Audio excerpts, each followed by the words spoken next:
ಖ್ಯಾತ ಗಾಯಕ ಸೋನು ನಿಗಮ್ ತಮ್ಮ ಮಧುರ ಕಂಠದ ಮೂಲಕವೇ ಇಡೀ ದೇಶದ ಮನಗೆದ್ದಿದ್ದಾರೆ.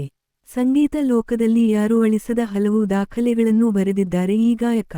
ಇದೀಗ ಇದೇ ಸಿಂಗರ್ ಆಸ್ಪತ್ರೆಗೆ ದಾಖಲಾಗಿದ್ದಾರೆ. ಮಹಾರಾಷ್ಟ್ರದ ಪುಣೆಯಲ್ಲಿ ಲೈವ್ ಕಾನ್ಸರ್ಟ್ ಮುಗಿಯುತ್ತಿದ್ದಂತೆ ಅತೀವ ಬೆನ್ನು ನೋವಿನ ಹಿನ್ನೆಲೆಯಲ್ಲಿ ಚಿಕಿತ್ಸೆಗೆಂದು ದಾಖಲಾಗಿದ್ದಾರೆ.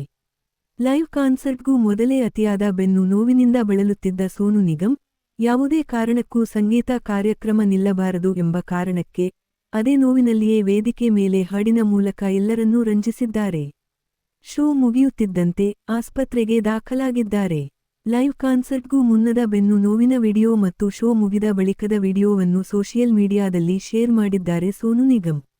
ತಾಳಲಾರದ ನೋವು. ವೇದಿಕೆ ಮೇಲೆ ಏನೆಲ್ಲ ಆಯ್ತು ಅನ್ನೋದನ್ನು ಹೇಳಿದ ಸೋನು ನಿಗಮ್, ನನ್ನ ಜೀವನದ ಕಷ್ಟದ ದಿನವಿದು.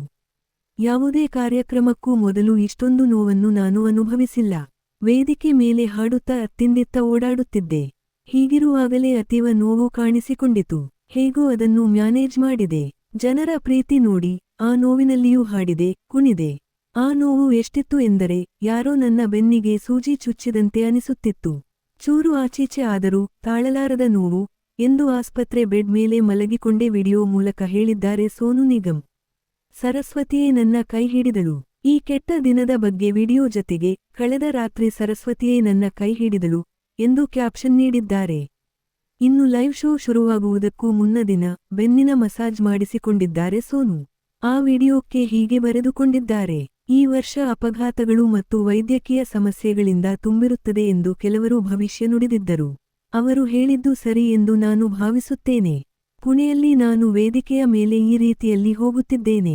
ಸರಸ್ವತಿ ದೇವಿಯು ಇಂದು ನನ್ನ ಕೈಯನ್ನು ಇನ್ನಷ್ಟು ಬಲವಾಗಿ ಹಿಡಿಯಲಿ ಎಂದಿದ್ದರು.